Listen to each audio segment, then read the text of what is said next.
ไก่สายเล่าไปอยู่สังเขาไก่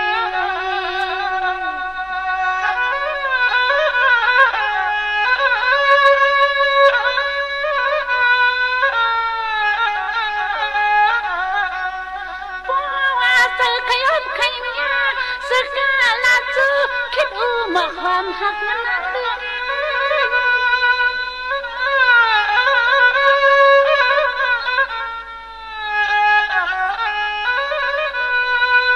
นี่ปีวีปวนกะทิปิมขวา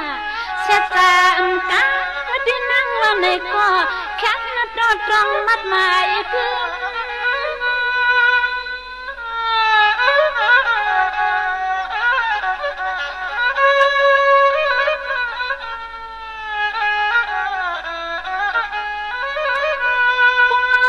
เวลาเน้นน้องหักปีเฮานี่มังกวางมา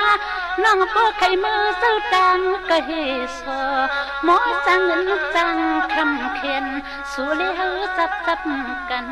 มังกวางมาน้องปูไข่มือสู้ตังก็เฮซอรอสู้เลยเฮาจับกันสู้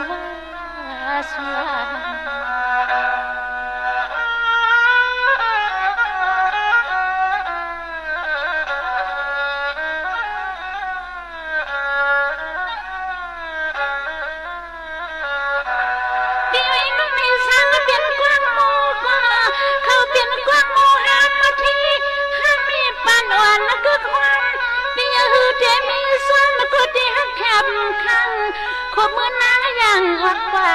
ด้วยลูกเขาขาเปิ้นออกว่าในความในมีเขาบลักมาสา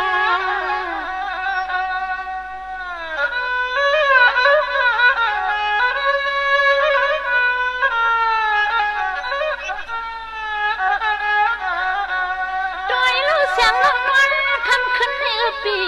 พันขอบใส่ปีมาห้องตังไผ่หัวนอนพันขอบใส่ปีมาห้องตังไผ่หัวนอน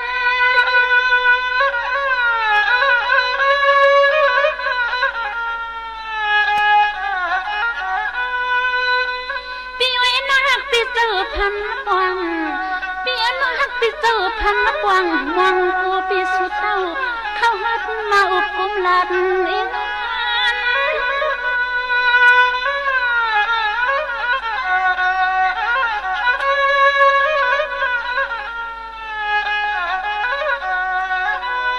ถึงตียิงมองนอนหาเพิ่นเคียงมวยเมียงตื่นขึ้นเนื้อไว้เกลืองเล็กยิงอ่อนสู้เลยนอนทันโอ้ยว่าเขาทันว่าสู้คน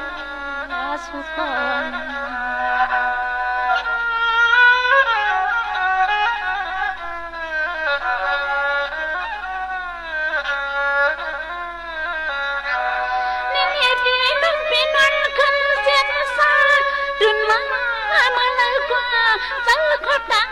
ไทยสู้เดียวปีใครมาฟังหัวมวย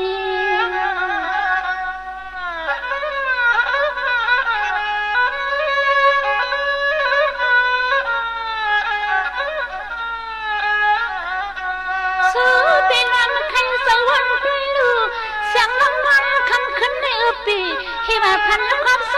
ปีแม่เดือดนอนยังพาพรยังน้องสอนนอนพันความใสปีมาเดือดนอนยังพาพรยังน้องสอนนอน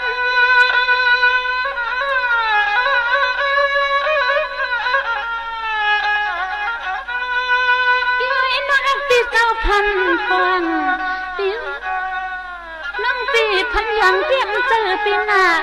อยากมือพังเข่งลึกให้สีสุด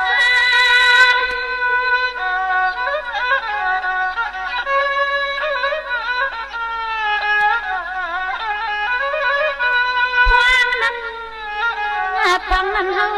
วันเมียวซึ่งคือกอมกวางสู้ถึงตีพอในอวตารวันเราสว่างล้วนเจอถึงตีพอในอวตารวันเราสว่างล้วนเจอสวรร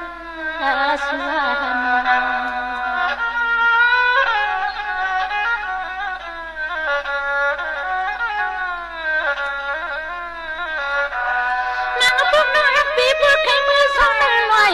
กินกล้วยมุกมันหันเสีย คนคนโอเหมือนลวงควาโอโนไปมาสุขสวนไม่แน่ใจ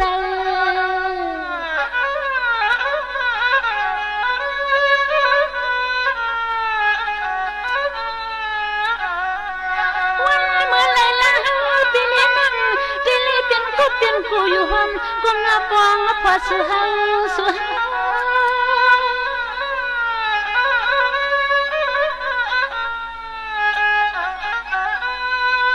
พี่ไว้นักพี่สูดเด็กหักถึงถัดแกไม่นั่งแหงรีแทงตังหยับป่าเนมมา